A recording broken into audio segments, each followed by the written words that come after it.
KZOOMers. Hey. When you close that window, don't close that door.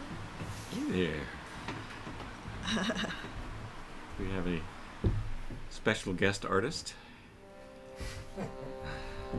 Our beloved John Ryman, KZOOM 8, Crazy Eights. Crazy Eight, the Crazy Eights. So, He's in the backup. He's our backup band. So 4 years ago, when the pandemic hit and there was a feeling of no control over what was going on outside of us, it was like a crazy world.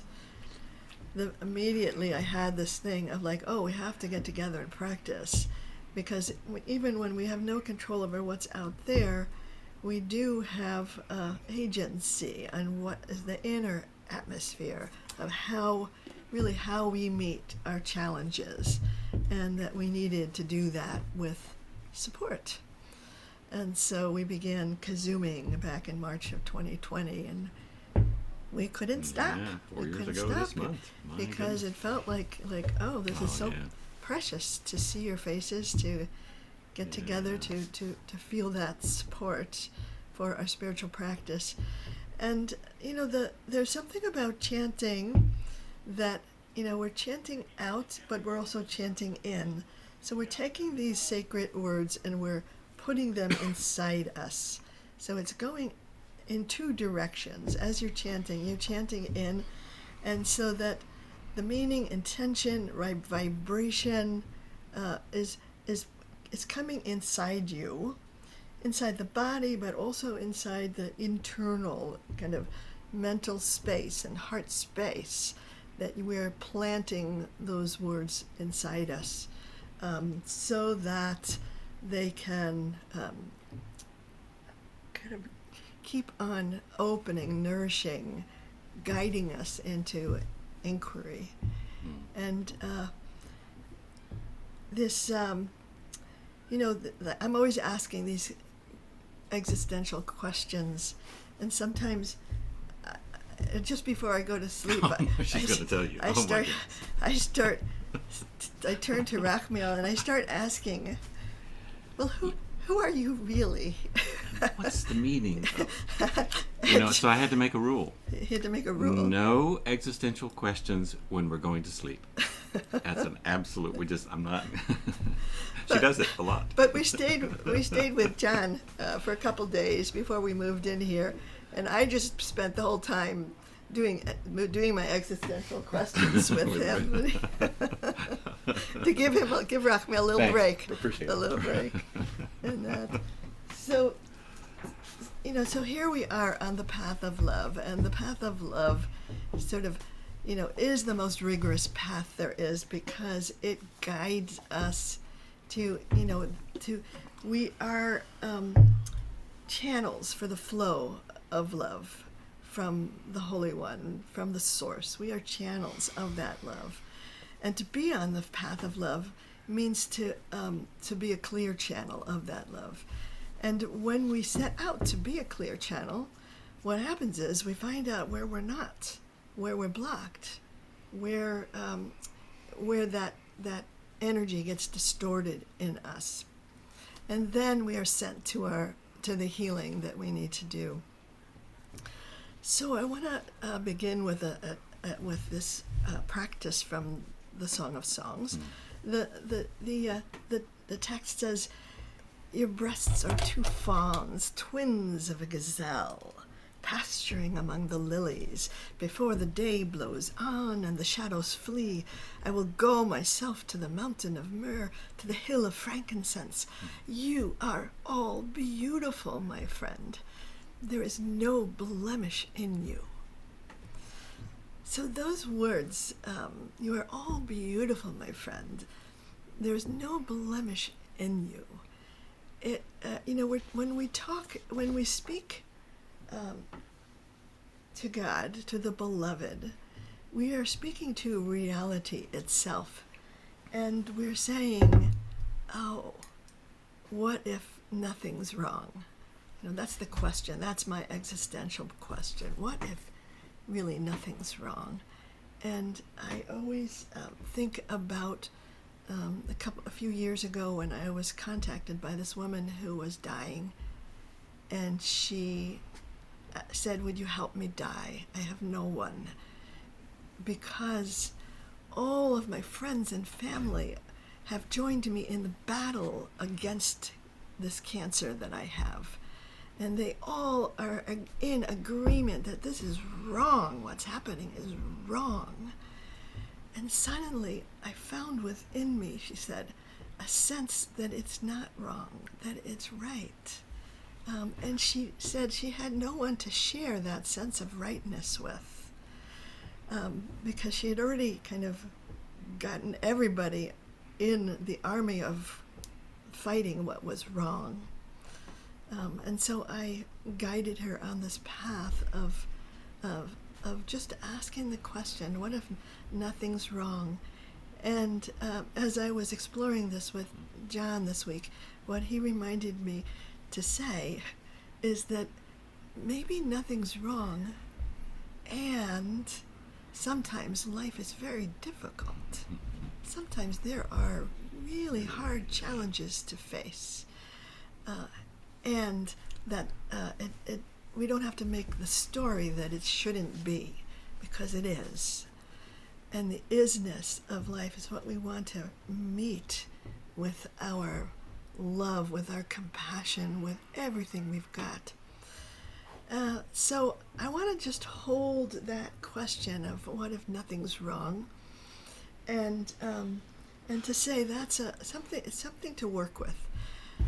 And what I've noticed as I try to hold that question, what if nothing's wrong, whenever things seem very wrong, I look at my own state and I realize I am startled. I am kind of filled with a kind of anxiety, fight, flight, freeze, and before I can enter into any kind of rightness, I have to find my way back to center, to calm, equilibrium, before I can open up to a wider perspective, to the place where I can experience the underlying perfection that is there all the time, even though life can be hard and challenging and difficult. So it takes, to take this attitude is to take away the tragic, I guess, and to the story that our mind says is that this shouldn't be. And I think when we're saying no, this shouldn't be, we are actually cutting ourselves off from our resources that we need in order to meet the challenge of this moment. So I want to do this practice. Kulach, yafa, rayati. How beautiful you are, my friend. And there is no blemish in you. There is nothing wrong in reality itself. And just try it on.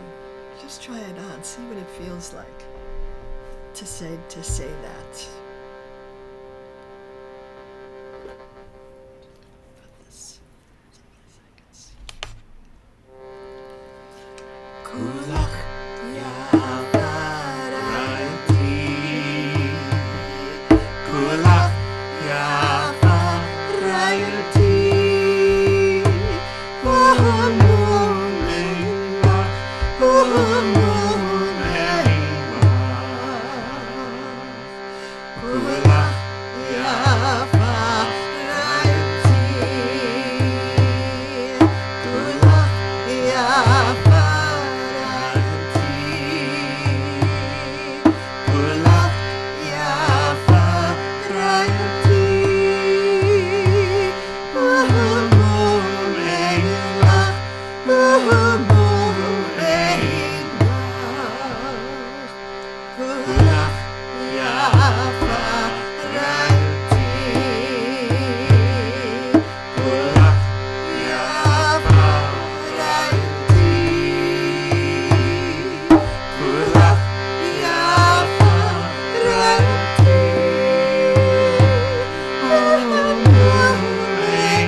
So just keep your eyes closed and just breathe that question into your heart. Just the possibility that there's nothing wrong. And as we enter into that underlying perfection, perhaps we can be strengthened by it, inspired by it, so that when the seemingly wrong things arise, we can meet that with compassion, wide perspective, openness, curiosity.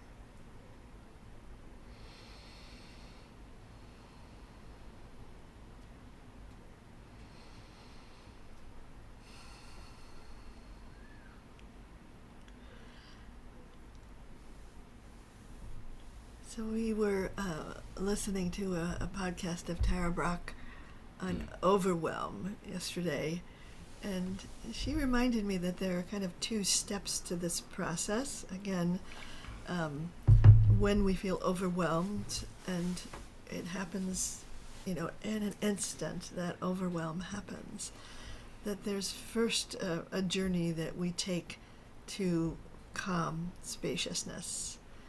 And then the second step is to be able to bring our presence to to this moment. But we can't even do that until we calm down. When we are frazzled, when we are stressed, we have to first find our way to the calm heart. And when we do that, it feels like we go to the place where we realize that we're in a process, and the process itself is the process of transformation. And transformation happens through... Oh, just that? Just well, it seems like it happens through suffering, through pain sometimes. Yeah. And I was looking at this teaching that I wanted to use as our inspiration from Elecha Yah. And she has a definition of transmutation. She says grapes must be crushed to make wine. Diamonds form under pressure. Olives are pressed to release oil. Seeds grow in darkness. Whenever you feel crushed, under pressure, pressed, or in darkness, you're in a powerful place of transformation, transmutation. That's good.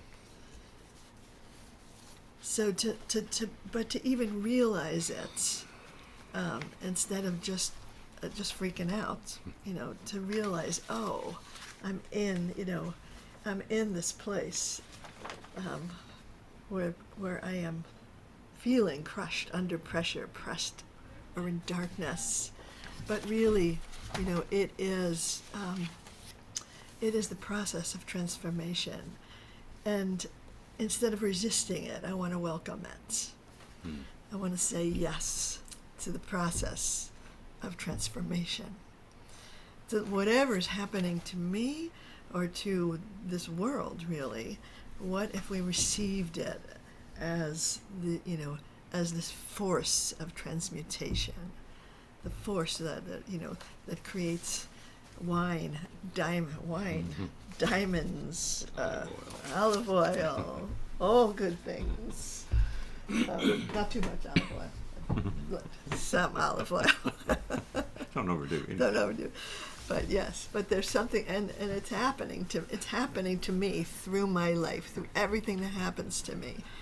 I am being refined through it all, and so I want to welcome that process. And I thought that this practice that I call the spirit of yes would be a good way to affirm that I'm in a process, And I'm thinking also even of a birthing process of, the contractions that happen during birth, that if we don't remember that we are birthing something, we're just suffering, we're just being squeezed.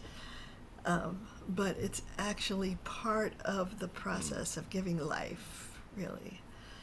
And so I want to look at the whole world that way. I want to look at everything that happens to me in my life that I have a knee-jerk no to. When stuff happens, I want to say, and again, it's an attitude, taking attitudes towards life that says, I'm going to use everything for my awakening. Everything. So V'ruach nachon, this comes from Psalm 51, and it's usually translated, V'ruach nachon is usually translated as a correct spirit. And but when I went to Israel, and everybody was saying, they were saying nachon, nachon, nachon, and it just meant yes. I thought, no, we need to retranslate this. A spirit of yes. And I need to renew that within me, because sometimes the no that I feel in reaction to this world is so strong, is so kind of overpowering and so knee-jerk, kind of, a reactive, that I need to replace it with the spirit of yes. And so my spiritual practice is about saying yes to whatever is, so that I can then meet this, whatever this is, with all of my resources, with my love, with my compassion, and with my awareness of the process of transformation that I want to say yes to. So take a moment to just to sort of feel into whatever kind of way that you might feel pressed or in the dark, or what were those things? Crushed, pressed, darkness, and whatever ways those that you feel that inside you, or feel it for the world, and and we can bring the spirit of yes to the process of transformation, to transform our awareness or our framing of what is.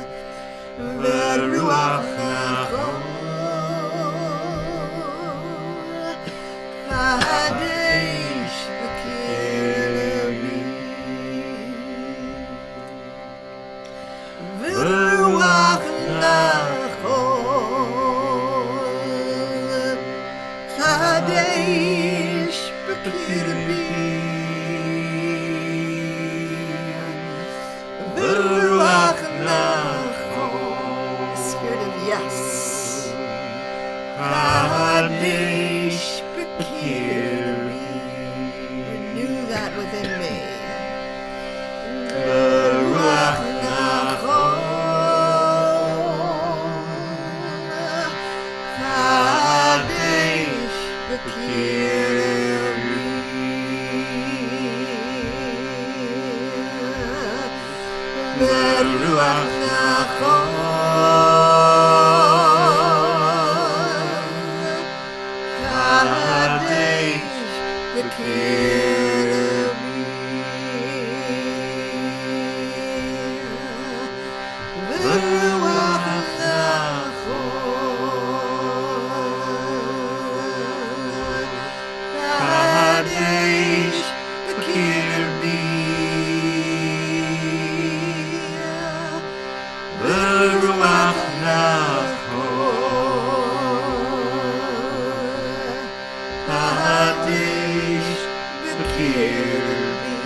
Embracing this moment as it is.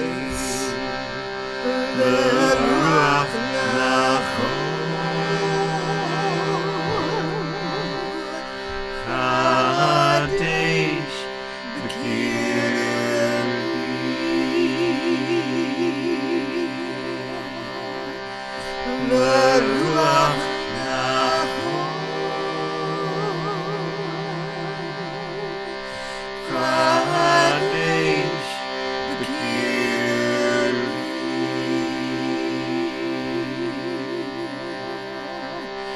Ruach chadaysh,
Breathe in that spirit of yes into your heart. Just calming the places of frazzle.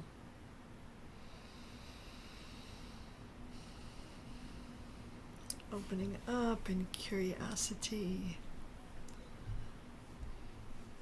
to this possibility that nothing's wrong, that we can bring our curiosity to how to use everything for our awakening, our enlivening or the growing of our compassion.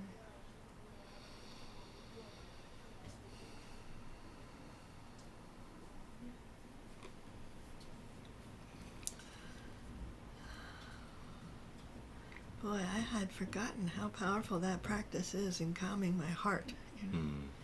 I used to use it a lot. You too? Yeah. It's coming back to the top 10 list. Coming back. Yeah. So that first step that Tara Brach says is like, oh, we have to first calm the heart before that we can bring our full presence to the moment. And I wanted to bring our full presence in a way of saying, like, there is this little perspective of my small self, and then there is this soul perspective. And and sometimes I need to lift myself up out of the the dark forest, and sometimes I think of my meditation as building a fire tower in the forest so that I can see the forest of my thoughts and my whole life. I can see it from a high place, that I call the soul perspective. And from there, insight comes, I think. This line from A Walk in the Physical by Christian Sundberg, which I'm so in love with now, says, your true power does not lie in your ability to mold your circumstances to how you would prefer them to be.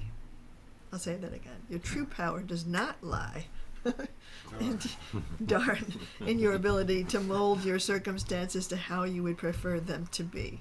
Your true power lies in your ability to choose how you will meet your circumstances. So it's that choice and that resource that I think we can only sometimes, it only comes into view from the soul perspective. And so I was looking at this practice that I hadn't done in a very long time, that is a call and response, and it says, Elecha Yah, to you, God, and I want to say to you, God, meaning the widest perspective, the vastness of being itself, to you, God.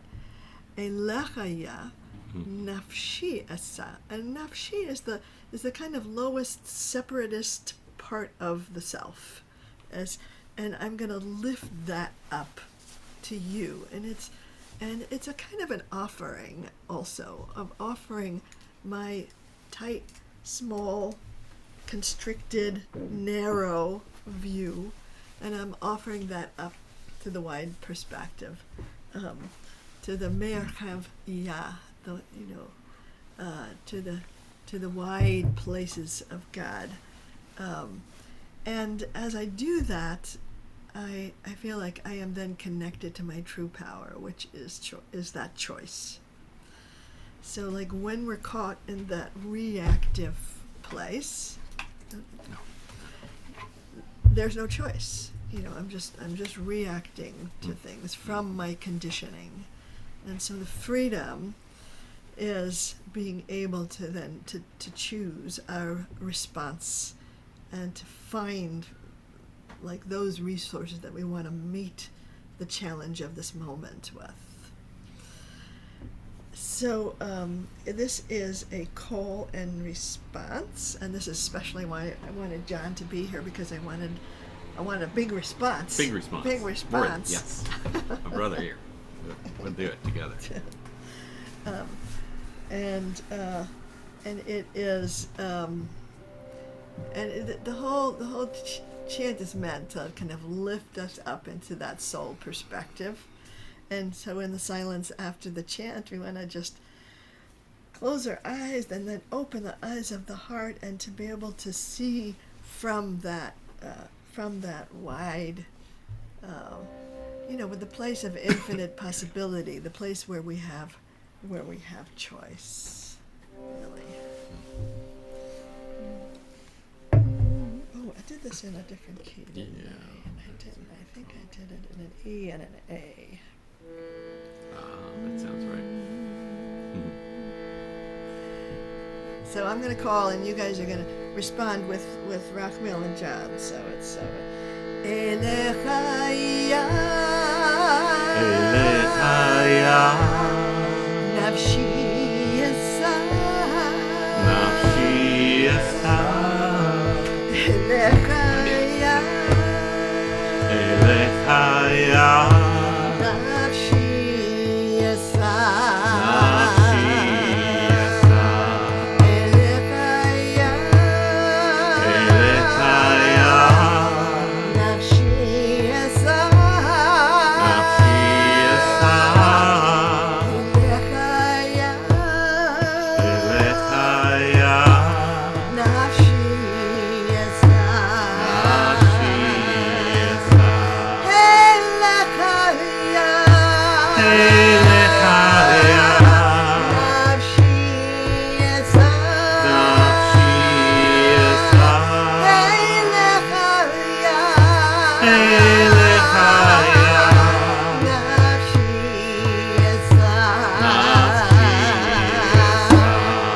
Elecha Yah, Elecha Yah, nafshi yasa, nafshi yasa, Elecha Yah, Elecha Yah, nafshi yasa, nafshi yasa,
close your eyes, breathe very gently into the heart, and feel yourself raised up into the soul perspective.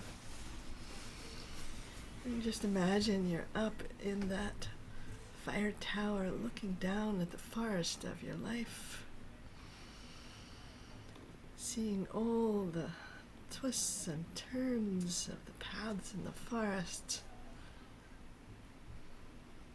seeing all the trees,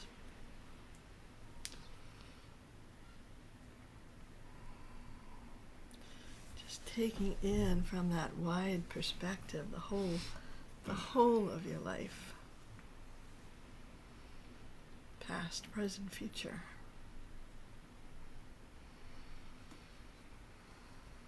Just noticing how interconnected you are with all of creation from that perspective.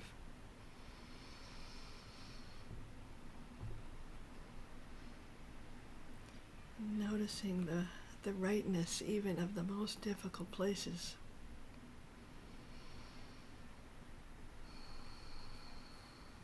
And the beauty of the whole.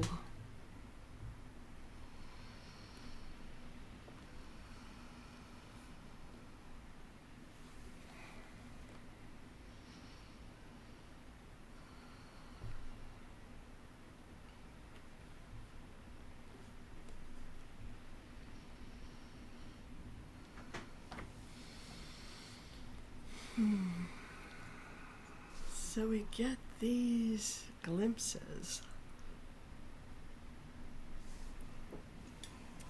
these high moments where we get these glimpses of the wide perspective. And then, the question always becomes, how do we live it? How do we live it? How do we walk it? How do we walk that talk?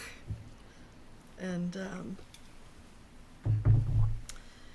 I wanted to have our last practice be a walking practice, to be able to really just integrate that sense of wide perspective.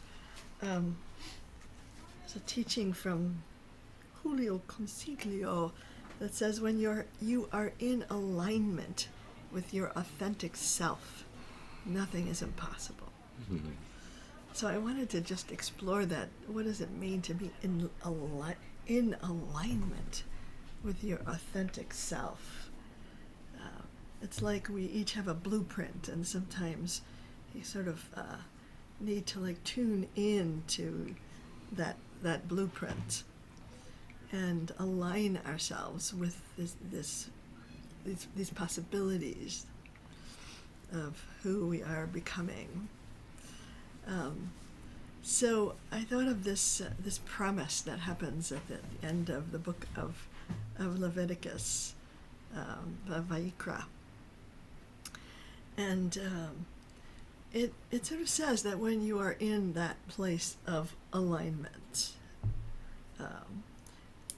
what happens is that divine spirit will walk within you, among you. It will be moving you through your life. That divine perspective will open up the choice to meet this moment from that wide perspective. And Vehitalach, and I love these words are just so beautiful. Vehitalachti.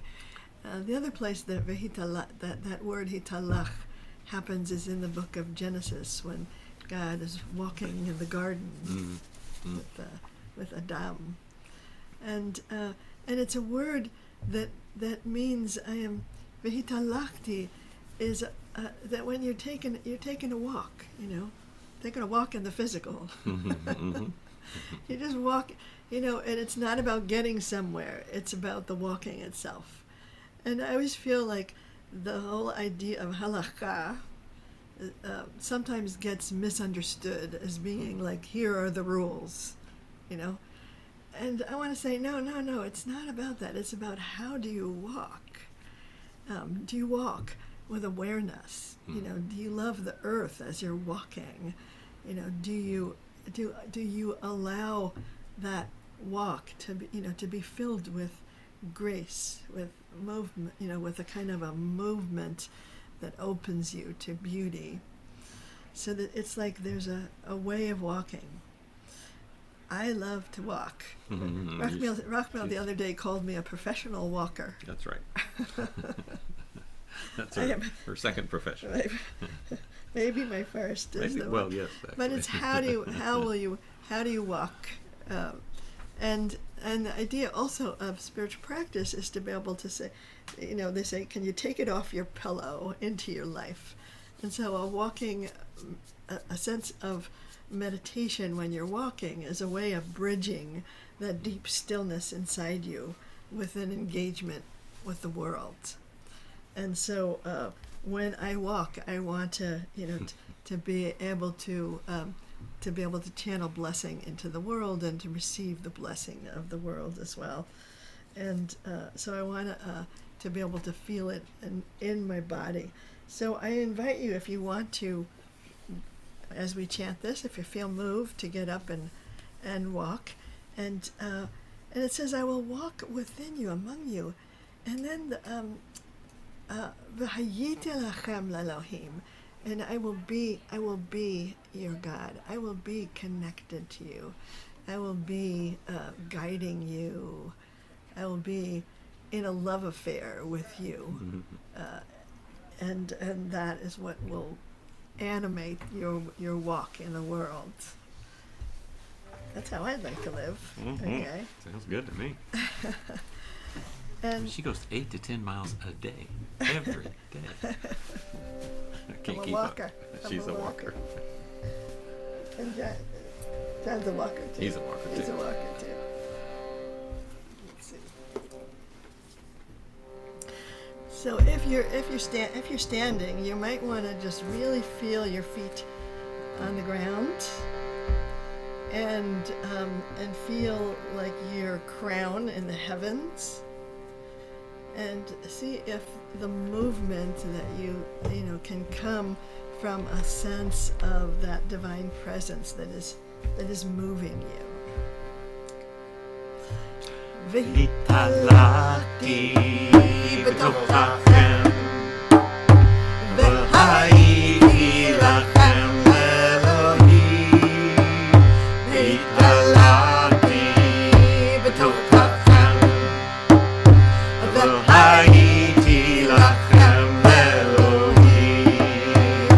Vitalati b'tochachem v'hayiti lachem Lelohim. Vitalati b'tochachem v'hayiti lachem Lelohim. Vitalati b'tochachem v'hayiti lachem Lelohim. Vitalati b'tochachem v'hayiti lachem Lelohim. Vitalati b'tochachem v'hayiti lachem Lelohim. Vitalati b'tochachem v'hayiti lachem Lelohim. Vitalati b'tochachem v'hayiti lachem Lelohim. Vitalati b'tochachem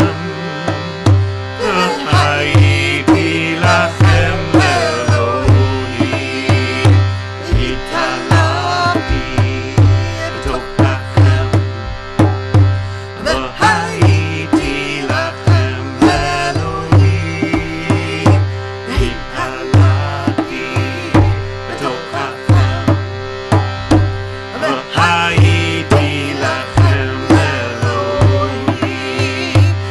Vitalati b'tochachem v'hayiti lachem Lelohim. Vitalati b'tochachem v'hayiti lachem Lelohim. Vitalati b'tochachem v'hayiti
eyes, feel your feet on the ground.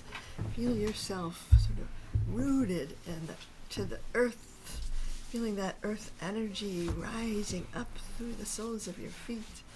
And open up your crown and feel that guidance, that wisdom pouring in, that sense of God's presence entering through the crown, coming down into your body, feeling yourself that every movement you make, that God is making it through you, that you are an expression of that divine impulse of creativity and beauty that you are going to be bringing to the world. Kulach, yafa, rayati. You're all beautiful.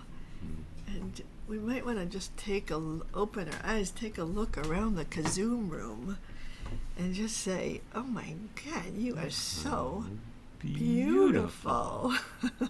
There is no blemish in you. Not one.